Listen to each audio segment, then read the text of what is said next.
이 시간 어느 것이 옳으냐라는 제목으로 말씀 전하겠습니다. 예수님 당시 유대 사회에는 안식일 규정이 있었습니다. 유대 역사와 전통을 따라 만들어진 안식일 규정이었습니다. 이 안식일 규정에 대해서 세부적인 항목으로 바리새인들은 39가지나 되는 그런 규정들을 만들어서 지키고 있었습니다. 하루는 예수님께서 제자들과 함께 밀밭 사이로 지나가고 있었습니다. 그때가 바로 안식일이었습니다. 허기가 지었든지 제자들은 먹을 양식을 구하기 위해 밀 이삭을 잘랐습니다. 그 장면을 보고 있던 바리새인들이 예수님을 향해 비난합니다. 어떻게 비난합니까? 어떻게 안식일에 밀 이삭을 자를 수 있느냐? 왜냐하면 그들이 만든 안식일 규정에는 밀 이삭을 자르는 것 같은 그런 일들이 노동에 해당되었기 때문에 안식일 규정을 어기는 그러한 죄가 되었기 때문입니다. 바리새인들의 비난에 대해서 예수님께서는 무엇이라고 말씀합니까? 마가복음 2장 27절에서 28절 말씀에 또 이르시되 안식일이 사람을 위하여 있는 것이요 사람이 안식일을 위하여 있는 것이 아니니 이러므로 인자는 안식일에도 주인이니라. 예수님께서 분명히 말씀합니다. 사람이 안식일을 위해서 있는 것이 아니다. 안식일이 사람을 위해서 있는 것이다. 이것은 누가 정한 규칙입니까? 하나님께서 정하신 규칙입니다. 하나님께서 안식일을 제정하신 이유가 무엇입니까? 우리의 영혼과 육신의 안식을 얻도록 하기 위해, 쉼과 회복을 얻도록 하시기 위해, 세영과 힘을 얻도록 하시기 위해 우리에게 안식을 허락하셨다는 사실을 기억할 수 있기를 바랍니다. 우리가 주일에 하나님 앞에 나와 예배드리는 이유가 무엇입니까? 그 시간을 헌신하여 하나님 앞에 나와 예배 드리는 이유가 무엇입니까? 주일에 우리가 각양각색의 모양으로 그리스도의 몸된 교회를 섬기는 이유가 무엇입니까? 다른 이유가 아닌 예배를 통해 먼저는 하나님께 영광이요 또한 우리가 예배를 통해 하나님 예배하신 은혜를 받아 회복되기 위해서인 줄 믿습니다. 우리 영혼의 안식을 얻고 우리의 육신의 새 힘을 얻는 은혜의 시간이 예배이기 때문인 줄 믿습니다. 무엇보다 교회의 섬김을 통하여서 우리가 참된 그리스도의 아름다운 공동체를 이뤄가고 하나님께서 주시는 은혜의 기쁨을 누리는 그 시간이 바로 주일에 우리가 교회를 위하여 또 하나님께 드리는 예배를 위하여 섬기는 일들이기 때문인 줄 믿습니다. 이처럼 우리는 하나님께서 우리에게 주신 이 안식일을 통하여서 특별히 주일에 드리는 예배와 섬김을 통하여서 하나님께 주시는 참된 은혜와 복을 받고 영혼과 육신의 안식을 얻는 은혜가 임한 줄 믿습니다. 그래서 예수님께서는 예수님 자신이 안식일의 주인이시고 사람이 안식일을 위해서 있는 것이 아니라 안식일이 사람을 위해서 있는 것이다 라고 말씀하셨던 겁니다. 사랑하는 성도 여러분, 주일에 하나님 앞에 나와 예배 드릴 때에 참된 영혼의 안식을 얻을 수 있기를 축복합니다. 교회의 아름다운 섬김을 통하여 여러분들의 영혼과 육신에 주님께 주시는 은혜의 기쁨이 충만할 수 있기를 바랍니다. 그것이 바로 안식일을 하나님께서 우리에게 허락하신 근본적인 이유입니다. 예수님께서는 밀밭에서 바리새인들과의 논쟁을 마치신 이후에 제자들과 함께 회당에 들어가셨습니다. 회당에 들어가셨을 때 예수님께서는 한 사람을 만납니다. 그 사람이 누구라고 우리에게 전하고 있습니까? 한쪽 손 마른 사람이다. 본문 1절 말씀에 예수께서 다시 회당에 들어가시니 한쪽 손 마른 사람이 거기 있는지라. 여기서 한쪽 손 마른이라는 것은 한쪽 손에 장애가 있다는 것을 뜻합니다.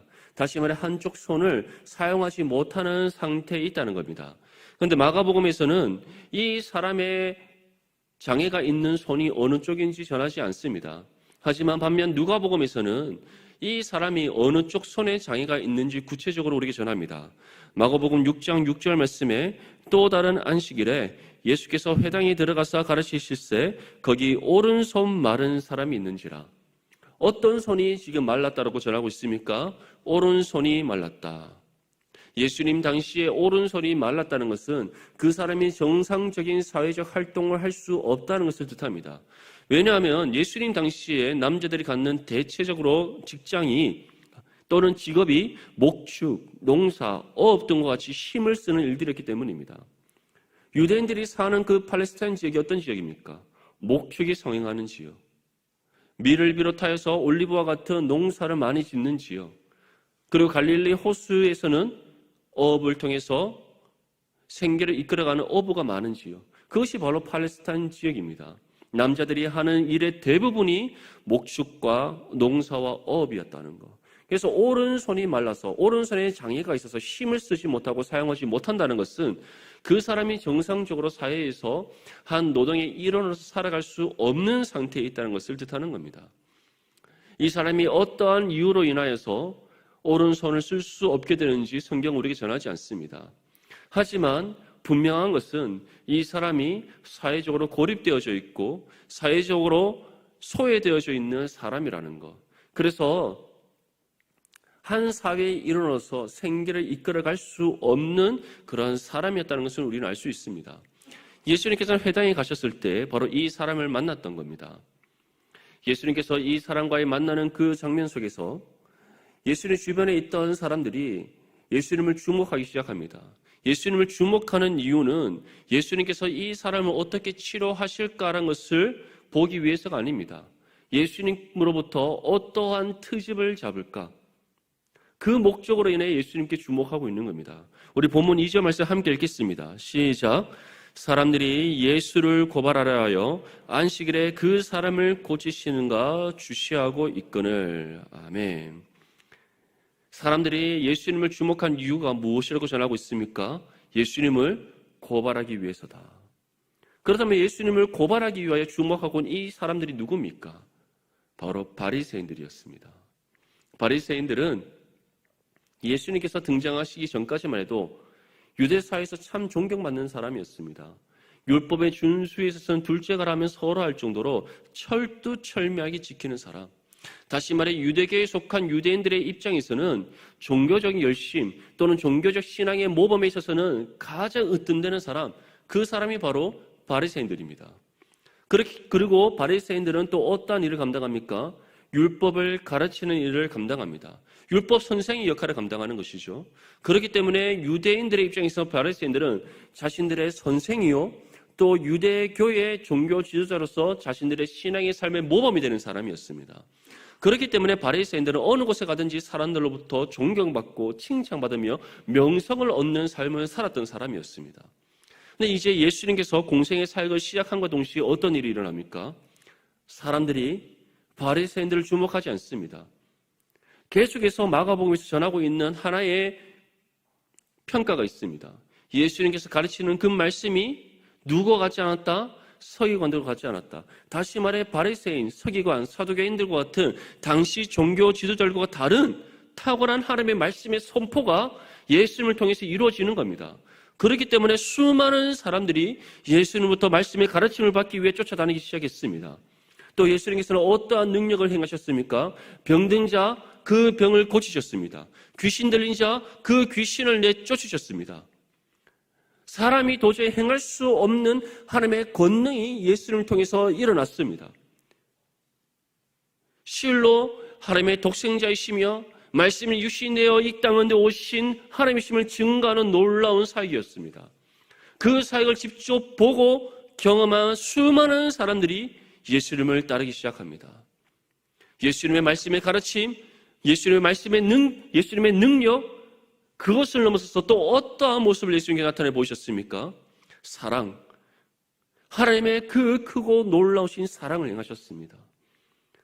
사람이 행할 수 없고 사람이 감당할 수 없으며 이전에는 그들이 찾아볼 수 없고 경험할 수 없었던 놀라운 하나님의 은혜와 사랑이 예수님을 통해서 흘러가기 시작했던 겁니다.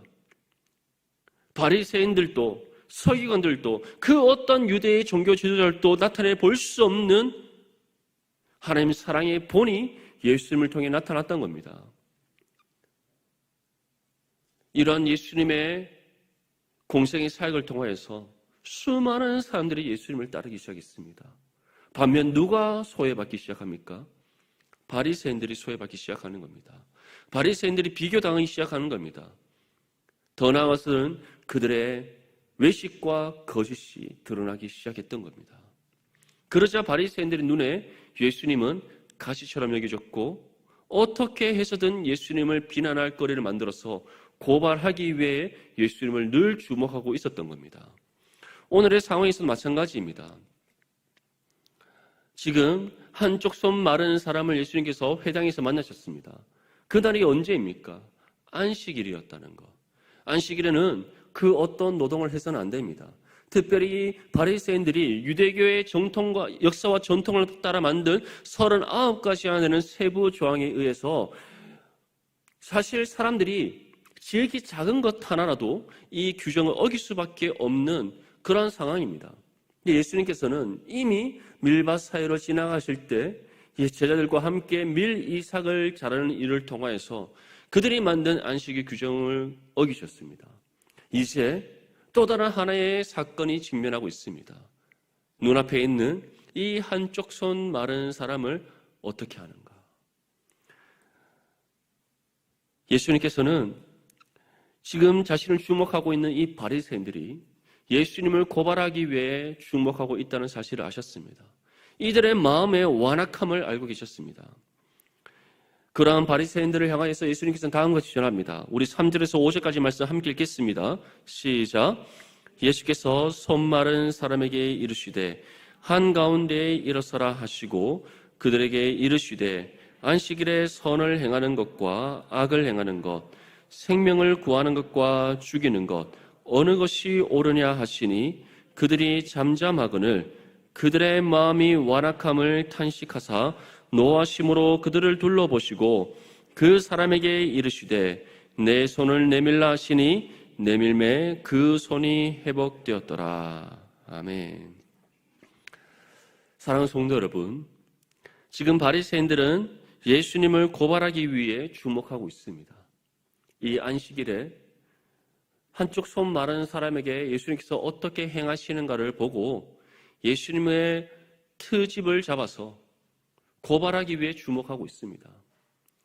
그런데 이와 같은 예수님의 상황은 우리가 세상 속에 살아갈 때 경험하게 되는 일들입니다.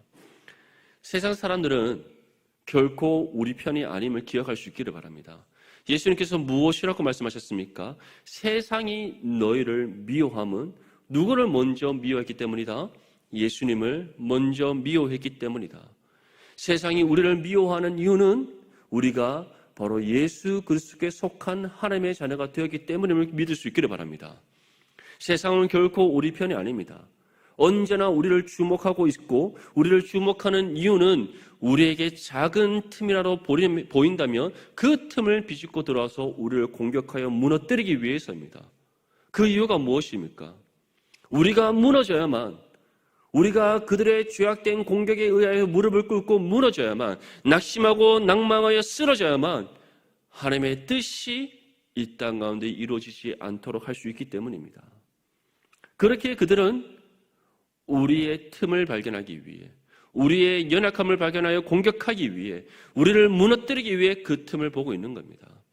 근데 중요한 것은 지금 바리새인들이 예수님을 주목하고 있는 그 이유가 무엇인지 아셨던 것처럼 세상이 우리를 향해 어떠한 생각과 마음을 품고 있는지 주님께서 아신다는 사실을 믿을 수 있기를 바랍니다.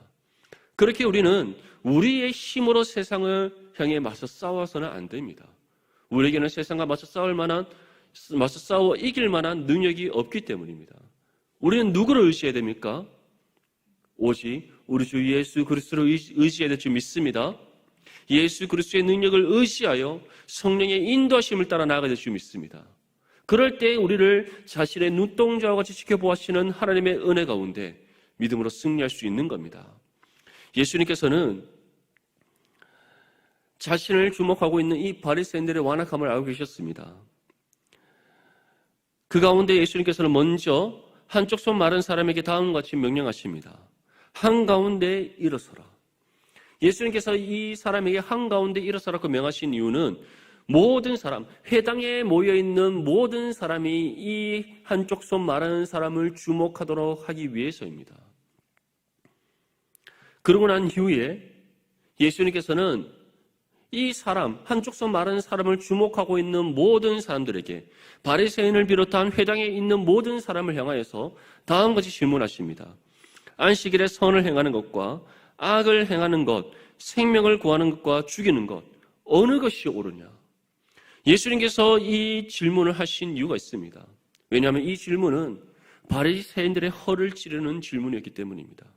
당시 안식일의 규정에는 선을 행하고 생명을 구하는 것을 허용하고 있었습니다. 다시 말해 물에 빠진 사람을 구하는 것, 생명에 위급한 사람을 도우는 것, 그러한 일들은 노동으로 여기지 않고 마땅히 행할 수 있는 규정으로 그들이 만들어 놓았다는 겁니다.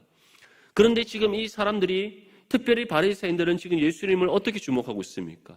이 손 많은 사람, 한쪽 손에 장애를 가지고 있고 사회적으로 소외되고 아픔 가운데 살아가고 있는 이 사람에게 예수님께서 어떻게 행할 것인지를 주목하고 있는 겁니다. 안식일에 이 사람을 고치느냐 고치지 않느냐, 이것이 중요한 것이 아닙니다. 안식일에 한쪽 손 마른 사람을 향하여 예수님께서 어떠한 행동을 하느냐에 주목하고 있는 겁니다. 이것은 다시 말해 안식일의 규정에 합당한 일이라 할지라도 예수님을 비난하기 위한 트집을 잡고자 그들이 악한 마음을 가지고 지금 주목하고 있었다는 겁니다. 그런데 이러한 그들의 완악함을 아시고 예수님께서 질문하시는 겁니다. 안식일에 선을 행하는 것과 악을 행하는 것, 생명을 구하는 것과 죽이는 것, 어느 것이 옳으냐?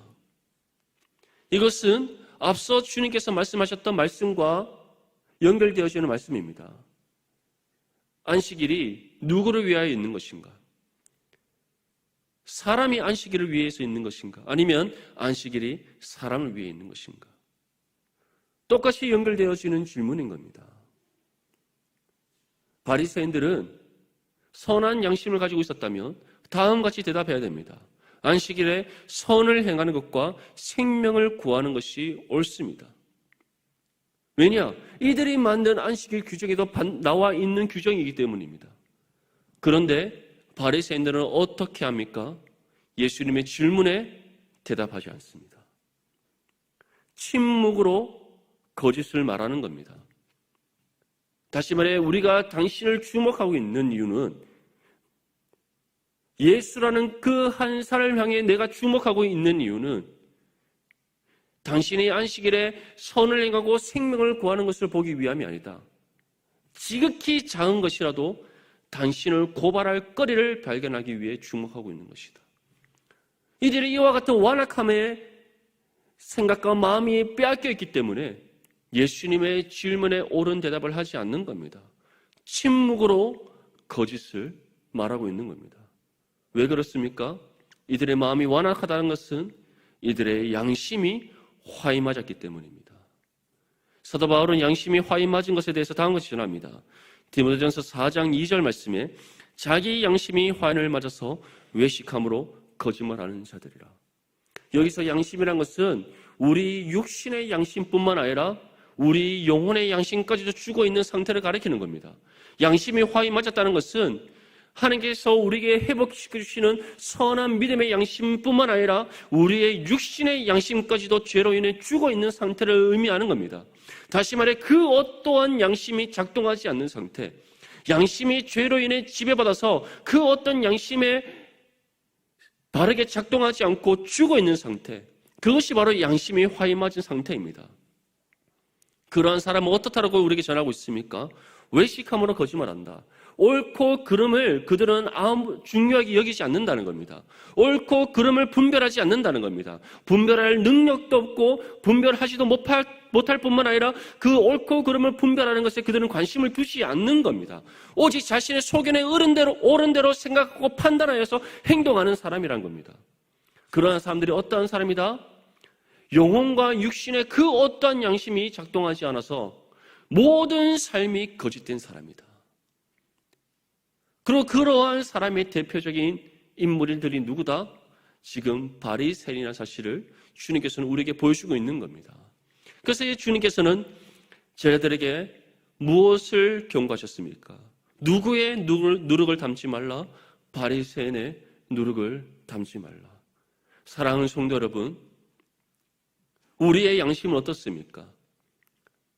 살아 숨쉬고 있습니까? 우리의 육신의 양심이 하나님의 뜻 앞에 바르게 작동하여서 주의 뜻을 따라 순종하고 있습니까?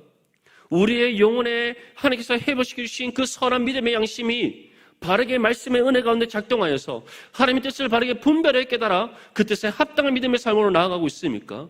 분명히 기억하십시오. 우리에게는 두 가지 양심이 있습니다. 우리가 구원받기 이전에는 우리에게는 육신의 양심만 있었습니다. 하나님께서 모든 사람에게 주신 일반 은총의 섭리 가운데 모든 사람이 갖고 있는 육신의 양심입니다. 그래서 우리는 사회적으로 무엇이 옳고 그른가 분별할 수가 있는 겁니다. 어떠한 것이 사람과 사람 관계 속에서 행해야 되는가 행하지 않아야 되는가를 우리는 육신의 양심을 따라서도 우리는 분별할 수 있습니다. 근데 하나님께서는 거기서 더 나아가 구원의 은혜 가운데 우리의 영혼의 선한 믿음의 양심을 회복시켜 주셨습니다. 그래서 그 선한 믿음의 양심을 통해서 우리는 하나님의 뜻을 분별하여 깨달을 수가 있는 겁니다. 하나님 앞에 무엇이 선한 것인가, 무엇이 악한 것인가, 무엇이 하나님의 뜻인가, 무엇이 하나님의 뜻이 아닌가를 우리는 분별할 수 있는 선한 믿음의 양심이 회복되어져 있습니다. 그런데 바리새인과 같은 사람은 어떠한 삶이라고 우리에게 전하고 있습니까? 선한 믿음의 양심은 당연히 없는 것이고 육신의 양심마저도 죽어 있다. 왜냐? 그들은 이 양심이 화인을 맞아서 외식함으로 거짓말하는 자들이기 때문이다. 사랑하는 성도 여러분, 우리의 삶의 모습은 지금 어떠한가를 점검할 수 있기를 바랍니다. 바리새인과 같은 삶은 아닌지, 양심이 화인을 맞아 외식함으로 거짓말하는 삶은 아닌지 돌아볼 수 있기를 바랍니다. 예수님께서 한 가지 질문합니다. 안식일에 선을 행하는 것과 악을 행하는 것, 생명을 구하는 것과 죽이는 것, 어느 것이 옳으냐? 이 질문 앞에 우리는 어떻게 대답해야 됩니까? 당연히 하나님 앞에서 하나님의 선을 행하는 것과 한 영혼의 생명을 구하는 것이 옳습니다. 우리의 입술에서 이 신앙의 고백이 날마다 고백되어질 수 있기를 축복합니다.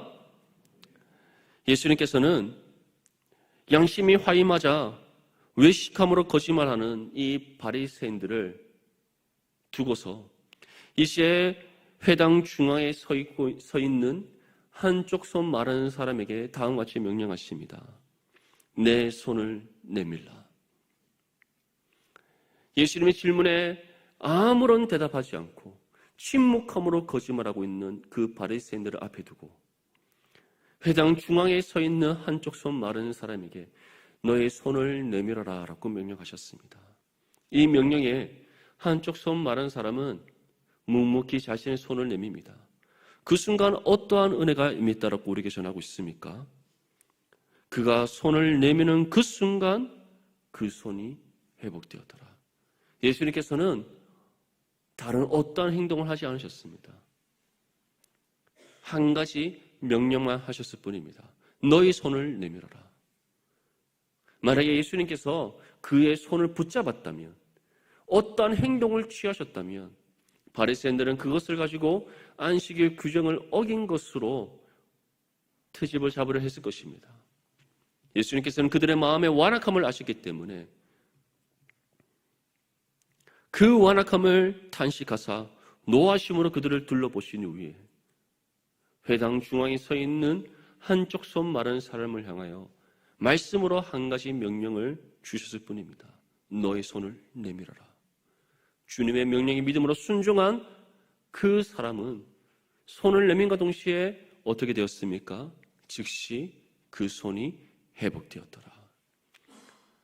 사랑하는 성도 여러분, 하나님께서 우리에게 회복시켜 주신 선한 믿음의 양심을 따라 우리가 살아갈 때 때로는 세상의 거친 폭풍우와 풍랑이 우리를 덮쳐올 수 있습니다. 우리가 하나님께서 회복시켜 주신 선한 양심을 따라 하나님의 뜻을 바르게 분별하여 그 뜻을 따라 순종하며 나아갈 때 세상은 계속해서 우리를 공격하고 넘어뜨리려고 할 수 있습니다. 아니, 당연히 그러할 것입니다. 왜냐하면 우리가 선한 믿음의 양심을 따라 하나님의 뜻을 바르게 분별하여 살아가며 살갈수록 우리의 삶을 통해 죄악된 세상과 구별됨이 나타나기 때문입니다. 예수 그리스도의 복음이 증거되기 때문입니다. 하나님의 살아계심이 나타나기 때문입니다. 하나님의 영광의 빛이 우리의 삶을 통해 비춰져서 세상의 어둠이 물러가기 때문입니다. 그렇기에 그들은 우리가 선한 믿음의 양심을 따라 살아가지 못하도록 끊임없이 공격하는 겁니다. 하지만 기억하십시오. 우리가 순종할 때, 선한 믿음의 양심을 따라 믿음으로 순종할 때에 세상이 우리를 공격해온다 할지라도 우리를 지키시고 보호하시는 분은 하나님이십니다. 또 그들의 공격으로 인하여 우리가 때로는 우리의 심령이 지치고 낙심할 수 있습니다. 헐벗고 굶주릴 수 있습니다. 하지만 주님께서는 우리에게 다음과 같이 말씀합니다. 너의 손을 내밀어라. 우리의 손을 주님께 내미는 그 순간, 이 명령에 순종하여 우리의 손을 내미는 그 순간 우리를 회복시켜 주시는 주님이라는 사실을 믿어주기를 축복합니다. 이 사건 이후에 바리새인들은 다음과 같이 반응합니다. 우리 6절 말씀 함께 읽겠습니다. 시작. 바리새인들이 나가서 곧 헤롯 왕과 함께 어떻게 하여 예수를 죽일까 의논하니라. 아멘. 바리새인들은 끝까지 하나님 앞에 합당하게 반응하지 않습니다. 이들이 어떻게 반응했다라고 우리에게 전하고 있습니까? 그들이 즉시 나가서 헤롯 왕과 함께 어떻게 하여 예수를 죽일까 의논하니라. 사실 바리새인과 헤롯 왕은 친하지 않습니다. 어떻게 보면 그들은 이전까지만 해도 서로 으르렁거리면서 어떻게 하면 바리새인들은 헤롯 왕을 물리칠까?